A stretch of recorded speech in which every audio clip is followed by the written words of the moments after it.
आज हम वर्ली के गांधी मैदान, जिसको जामुरी मैदान कहते हैं, उस मैदान में हम आए हुए हैं। इस दिवाली के महापर्व में एक और विशेषताएं हैं जो इस पूरी भारत की सभी महिलाएं जो सूरज को प्रणाम करती है और सूरज यज्ञ इस समय में होता है, वो महापर्व ऐसा है जिसे छठ पूजा कहा जाता है। छठी मैया का यहाँ पर बहुत बड़ी पूजा होती है। हम यहाँ पर अभी आए हैं, यहाँ के जो आयोजक है इनसे हम बात करेंगे कि इनका जो प्रयोजन है वो किस तरह से शुरू हुआ था और अब क्या इसकी स्थिति है।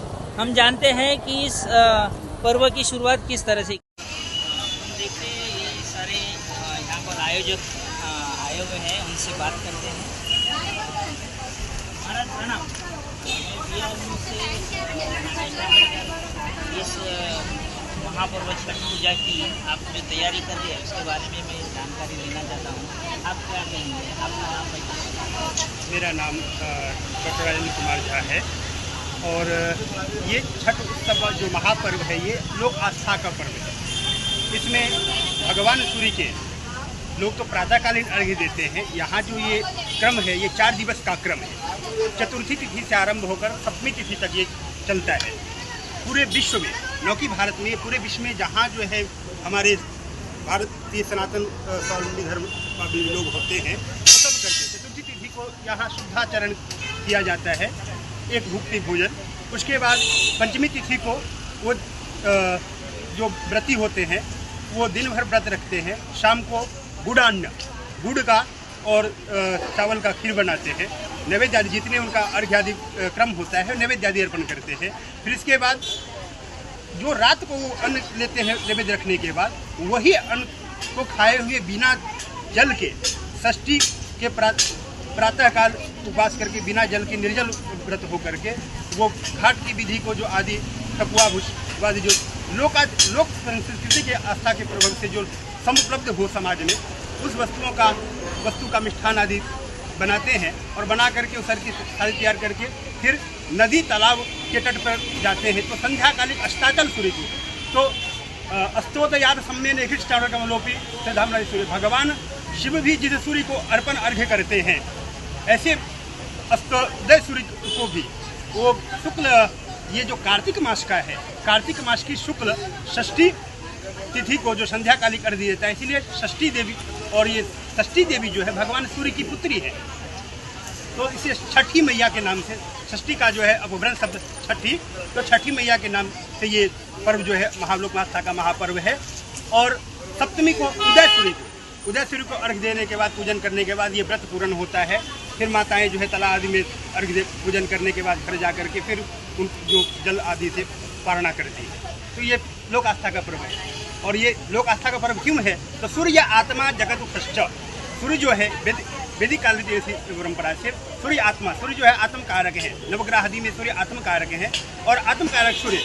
और ये कार्तिक मास जो एक अति सुमनोहर मास है, जो ये उत्तम, इस कार्तिक मास में महालक्ष्मी जीवन में श्लोक हित पर्व को जीने के लिए आपको जो है धर्म अर्थ काम चतुर्विध पुरुषार्थ की सिद्धि के लिए, और ये छठ का जो व्रत है ये सभी कामनाओं को पूर्ण कर, जिस आस्था से, जिस भावना से जो कार्य पूर्ण करते हैं लोग, विविध प्रकार से मन्नत आदि मांग करके कार्य को संपूर्ण करने के लिए विशेष पूर्ण करते हैं। और यह जो पर्व है पूरे विश्व में, और अभी आप जहाँ जिस जगह पे खड़े हैं ये मुंबई का वर्ली परिक्षेत्र है, तो वो इस वर्ली परिक्षेत्र में जम्बोरी मैदान के नाम से, गांधी मैदान में यह पर्व कई विगत वर्षों से मनाया जा रहा है। यहाँ हमारे अध्यक्ष जी भी हैं, समिति के हमारे बहुत सारे लोग हैं जो जनमानस के सहयोगी और समाज के उत्थान के लिए इस पर्व को विविध प्रांतों से आए हुए जन लोग यहाँ सामूहिक इकट्ठी होकर के, जिनका जो लोक आस्था का ये महापर्व है, सूर्य षष्ठी महापर्व का कार्यक्रम चलता है। और जो घाट का जो 2 दिन का कार्य होता है, चतुर्थी और पंचमी का कार्यक्रम लोग घर में संपादित करते हैं, षष्ठी को संध्याकालिक और सप्तमी को। तो ये पर्व इस वर्ष कार्तिक मास के तिथि वही है, बस दिनांक अंगल अनुसार दिनांक बदल जाती है। ये 27 अक्टूबर को और 28 अक्टूबर को है। तो इस विषय में विशेष जो आदि व्यवस्थाएँ आदि करने की हमारे अध्यक्ष महोदय किस तरह से हमारे कार्याध्यक्ष महोदय हैं, अन्य अन्य धर्मगुरु हैं, क्या विशेष महत्व है। दूसरे हमारे एक धर्मगुरु जी हैं, उनकी परिचर्चा आप करते हैं। धन्यवाद। यहाँ पर हमारे दूसरे गुरुजी हैं, यहाँ पर देखते हैं। गुरुजी, आप क्या बताएंगे इस छठी महापूजा पर्व के बारे में? आपने तो बताया, और आप क्या कहेंगे? ओम घृणी सूर्याय नमः। भगवान सूर्य का जो पूजन है, जो अर्घ है, पृथ्वी में हम सभी लोग भगवान सूर्य की पूजा करते हैं। लेकिन क्या है, हम लोग ऐसा कहते हैं, लोगों को भ्रम रहता है कि ये उत्तर भारत का है पूजा है। नहीं, ये भगवान सूर्य की पूजा है। उत्तर भारत, दक्षिण भारत, पश्चिम भारत नहीं, सिर्फ ये भारतीयों की पूजा है। ये मान करके हमें ये पूजा सभी जनमानस को करना है। विश्व में ये उत्साहपूर्ण से होता है, लेकिन जनमानस में सभी लोगों के द्वारा सभी संगठित होकर करे तो उसका अर्घ का और उस सेवा का और आनंद आए, और सभी हिंदू समाज और सभी सनातनी समाज मिल करके करे तो ये और ज़्यादा आनंददायी होगा। क्योंकि प्रत्यक्ष देवता है सूर्य देवता, दिव्य जल तेज वायु आकाश, इसमें पंच देवता में ये प्रत्यक्ष देवता सूर्य देवता है। और सूर्य की पूजा मुझे ऐसा अवगत है कि पृथ्वी में हर कोई करते हैं, और इतिहास पुराण में भी ऐसा आया है कि भगवान सूर्य की पूजा से कर्ण से लेकर के आज तक इस भारत भूमि को भगवान सूर्य की नगरी कहा गया है। इसके लिए घृणी सूर्याय नमः। जय श्री। यहाँ पर देखिए बहुत सारी जानकारी महाराज ने दी है। यहाँ पर वार्ड भाजप वार्ड 98 के पूर्व अध्यक्ष संदीप जी हैं। हम संदीप जी से जानेंगे इस पर्व के में जो आप सम्मिलित हैं, तो आप किस तरह से इसको देखते हैं, आपका क्या नज़रिया है?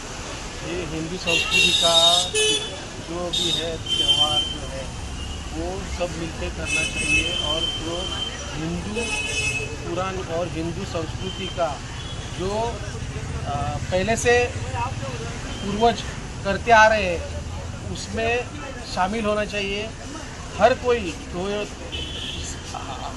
जो आज के जो लोग हैं वो भूलते जा रहे हैं। वो जो अपना जो त्यौहार है जो पुरातन से आ रहा है वो होना चाहिए और इसमें शामिल होना चाहिए। इसके लिए मेरा मत है कि आप सब सम्मिलित होइए और उसमें सहयोग दीजिए, और जो भी है अपने हिंदू भाई शामिल होना चाहिए। यही मेरी। धन्यवाद समीर जी।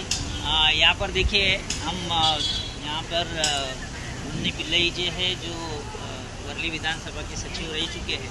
हम उनसे जानकारी लेते हैं कि आप इस त्यौहार को किस तरह से देखते हैं। सूरज मुझे तो सभी के देवता माने जाते हैं, क्योंकि सूरज से हम सभी को सारी रोशनी या सारी सृष्टि उनके बगैर कुछ भी नहीं है। तो हम जानते हैं, क्या आप क्या कहेंगे सर? जी, मैं उमेश सिंह पिल्ले, मैं काफ़ी सालों से इस प्रोग्राम में इसके साथ जुड़ा हूँ और इनको सपोर्ट करता हूँ। जैसा नागेश जी ने बताया, सूरज तो सृष्टि का ही देवता है। जहाँ से सृष्टि शुरुआत होता है वहाँ सूरज के बगैर कुछ होता ही नहीं।